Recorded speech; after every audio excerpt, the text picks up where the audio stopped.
Bonjour et bienvenue dans cette vidéo, j'espère que vous allez bien. On se retrouve aujourd'hui parce qu'il est de retour. Le Pumpkin Autumn Challenge. Le challenge livresque automnal créé par Gimose de la chaîne Le Terrier de Gimose, que j'affectionne tout particulièrement et auquel je participe depuis sa toute première édition. Donc autant vous dire que cette année, je suis à nouveau au taquet, prête à en découdre. Oui, oui, oui. Alors pour cette version 2022, le challenge se terminera le 4 décembre. Il y a 4 menus et plusieurs façons pour valider son challenge. Moi j'ai fait comme chaque année, c'est-à-dire j'ai mis un livre dans chacune des sous-catégories de chaque menu, mais vous n'êtes pas du tout obligé de faire comme moi. Bref. Trêve de blabla, de toute façon, je vous ai mis plein d'infos intéressantes en barre d'infos. Donc passons directement à ma pile à lire. On commence avec le premier menu du challenge, Automne frissonnant et sa première sous-catégorie, Ghost Hunt. Alors, pas de chasse aux fantômes de mon côté, mais par contre, j'ai vraiment joué sur le mot enquête parce que justement, il y en a une dans Les Héritiers de Salem d'Émilie Bonnet, publiée chez Nouvelle Plume, qui nous raconte l'histoire de Serena et de ses frères. Ils viennent de perdre leurs parents et du coup, ils vont aller s'installer chez leur tante qui habite la ville de Salem. Et Serena va rapidement découvrir que leur famille a une certaine réputation dans cette ville. Ils sont assez respectés, craints. Et depuis que Serena en plus a emménagé à Salem, elle remarque autour d'elle beaucoup d'événements étranges. Donc, d'où son enquête pour essayer de comprendre ce qui peut bien se cacher derrière tout ça. La deuxième sous-catégorie de ce menu, c'est le portrait du mal, où là, il faut choisir un livre qui a un visage sinistre sur la couverture. Donc moi, j'ai choisi Blackwater, le premier tome, La Crue, par Michael McDowell, publié chez les éditions Monsieur Toussaint Louverture. Parce que ouais, il y a un visage qui est un peu bizarre sur cette couverture, là, juste là. Cette dame-là, cette étrangère, qui va rejoindre cette ville menacée d'une crue et qui va essayer aussi de s'immiscer dans une famille étrangère un petit peu spéciale. Je sais pas trop ce qui se cache derrière ce livre, mais en tout cas, je l'ai vu partout ces derniers temps et j'ai réussi à ne pas me spoiler l'histoire, mais là, je suis bien décidée à essayer de voir un petit peu ce qui se cache derrière tout ça. La troisième sous-catégorie de ce menu s'intitule des Sakuma Drops au milieu des lucioles et pour cette sous-catégorie j'ai vraiment choisi de jouer avec le mot-clé mémoire parce qu'on va parler de mémoire mais aussi de la mémoire plus généralement avec Mémoire de la forêt, les souvenirs de Ferdinand Taupe de Michael Brun-Arnaud publié chez les éditions de l'école des loisirs. Je pense que je suis pas la seule qui a mis ce livre dans ma pile à lire du Pumpkin Autumn Challenge parce qu'il est vraiment parfait pour la saison et d'autant plus pour cette sous-catégorie puisque oui, dans ce livre, on va suivre l'histoire d'une librairie qui est tenue par Monsieur Renard et dans cette librairie, chaque animal qui a écrit un livre peut le déposer et espérer que quelqu'un l'achète. Et c'est ce qui s'est passé avec Monsieur Taupe. Il a écrit ses mémoires et il les a déposés dans la librairie.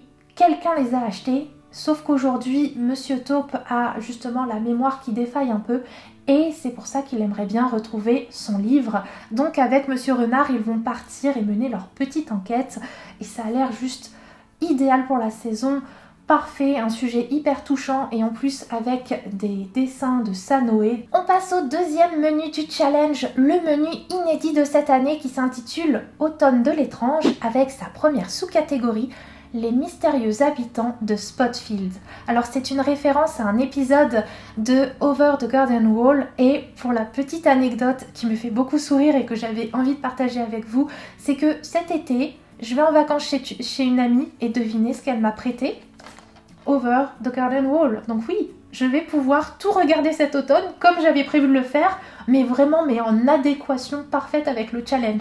C'était pas fait exprès, mais autant vous dire que quand j'ai entendu parler de Over the Garden Wall dans la vidéo de présentation du challenge, ça m'a fait vraiment rigoler. Donc voilà, voilà. Donc sinon, pour cette sous-catégorie, puisqu'il faut lire vraiment un livre autour de l'automne, d'Halloween ou de Samhain, moi de mon côté j'ai choisi Verveine et l'équinoxe d'automne. Bah oui, voilà, par Hélène Louise avec les illustrations de Caroline Millet, livre qu'elles ont auto-édité et qui me fait envie depuis au moins 2 ans. Donc là il est temps que je le lise. d'autant plus qu'il y a les illustrations de Caroline Millet dedans et j'adore son travail, donc franchement, à mon avis, je vais passer un très bon moment de lecture en découvrant l'histoire de Vervaine, qui est donc cette sorcière qui a peur de voler et qui va essayer de tout faire pour surpasser sa peur, notamment parce qu'elle a promis à son ami Byzantin qu'elle le retrouverait à la rencontre de l'équinoxe d'automne, où ils feraient leur preuve, elle en tant que sorcière et lui en tant que renard-garou. Non mais ça, renard-garou, si c'est juste pas trop bien en fait comme idée. On passe à la récolte des champignons et pour cette sous-catégorie, j'ai joué avec les mots forêt et également petit peuple, même si techniquement on parle un petit peu plus de petits animaux, puisque j'ai très envie de lire Hôtel Heartwood. Oui, enfin j'ai envie de me plonger dans cette saga, là ça fait super longtemps, et ben là c'est fait hein, pour cette année. Donc le premier tome se nomme Une maison pour Mona. Il s'agit d'un livre de Kelly George avec les illustrations de Stéphanie Gréguin publiées chez Casterman. Alors, premier tome d'une saga de saison. Donc le premier tome se passe en automne, puis le second en hiver, etc. etc. Et dans ces petits livres, on va y suivre en fait l'hôtel Heartwood, qui est un hôtel qui a lieu dans un arbre, dans la forêt, pour les animaux. Et ça a l'air tout doudou, tout mignon. Et donc, il faut que je lise ça. Troisième sous-catégorie de ce menu, In the Dark, I Hear a Call. Pour cette sous-catégorie, je me suis basée sur plusieurs mots-clés, notamment sur celui le plus fort qui est le mot fantasy, mais le livre que j'ai choisi correspond aussi à d'autres mots-clés aussi. Voilà, il s'agit de Enchantment of Raven par Margaret Rogerson, publié chez les éditions Brajlon. Alors moi je le possède pas encore puisque j'attends la réédition en relié qui va sortir début octobre, mais en tout cas c'est le livre que je vais tout de suite lire pour ce challenge qui est vraiment parfait et qui me fait trop envie. Il s'agit donc d'un livre de fantasy dans lequel nous allons suivre le personnage d'Isobel. Isobel qui est une artiste peintre très douée, dont le travail est énormément apprécié des Fae. Et justement, un jour, le prince de l'automne, oui, le livre parfait pour cette saison, n'est-ce pas, va lui demander qu'elle lui fasse son portrait. Donc Isabelle s'exécute, sauf qu'elle va commettre un impair, puisque dans le regard du prince, elle va y mettre un éclat de tristesse. Sauf que la tristesse, c'est une émotion humaine, c'est pas quelque chose que doivent ressentir les Fae, parce que ça les rend faibles. Donc du coup, sans le savoir, Isobel a mis la vie du prince en danger et lui, il va être furieux. Il va l'obliger à l'accompagner dans sa cour, dans son royaume, sauf que en chemin, ils vont être cernés d'ennemis et obligés de se défendre un petit peu l'un et l'autre. Bon, celui-là, je n'y arrive pas, donc je vais prendre mon petit carnet réponse et Mergotel pour vous le lire. Soit vent, rêve, cendre et néant, soit nuit noire à mes souhaits. Alors pour cette sous-catégorie, j'ai choisi là encore un livre que je ne possède pas encore parce que je devais le recevoir et ça met un peu de temps à arriver. Mais j'ai très envie de lire The Present Healer de Lynette Noni qui est sorti chez Hachette, et c'est un livre que j'ai choisi par rapport au mot-clé sauvetage, puisque dans ce premier tome de cette saga on va suivre Kiva qui est une guérisseuse qui travaille dans une prison en fait, et un jour dans cette prison va arriver une reine retenue captive, une reine ennemie, et en fait Kiva va tout de suite ressentir qu'il faut qu'elle fasse tout son possible pour la maintenir en vie, donc vraiment pour la sauver. Donc, livre qui me fait déjà très envie à la base, donc autant que j'en profite pour le mettre dans ce challenge. Le troisième menu du challenge, on le connaît bien, c'est l'automne, douceur de vivre, avec sa première sous-catégorie, 2 citrouilles en valent mieux qu'une, où là, faut lire une duologie, ou alors en commencer une, ou en terminer une. Bon, moi, de mon côté, je vais en terminer une, ça sera le bon moyen de me forcer un peu à terminer King of Scars, le règne des loups, par Leigh Bardugo, publié chez Milan. Donc King of Scars, c'est une saga qui fait partie du Grishaverse. Donc on a d'abord la saga Grisha, puis 2-3 ans plus tard se passe la saga Six of Crows, et quelques mois plus tard se passe cette saga-là, composée donc de 2 tomes. J'ai lu le premier tome au printemps, j'ai été que très moyennement convaincue. Mais là, je me dis que c'est l'occasion de lire cette suite et fin, et du coup peut-être que je vais plus apprécier cette fin, je sais pas trop, mais en tout cas c'est l'occasion de terminer une saga, donc on dit pas non à ça. La sous-catégorie La Maison Slangster est énormément basée autour de tout ce qui est livre audio, écoute, et Guy Mose a précisé dans sa vidéo que si jamais c'était pas notre truc, on pouvait tout simplement jouer avec le mot maison de l'intitulé de la sous-catégorie. Bah, du coup c'est ce que j'ai fait parce que moi les livres audio j'ai pas assez de concentration pour ça et j'en écoute du coup très peu. Donc du coup j'ai choisi Galent parce que oui, c'est une demeure très étrange Galent. Galent, livre de Will Schwab, parce que je ne peux pas faire une pile à lire du Pumpkin Autumn Challenge sans y mettre un livre de Will Schwab quand même. J'adore cette autrice, non mais quand même.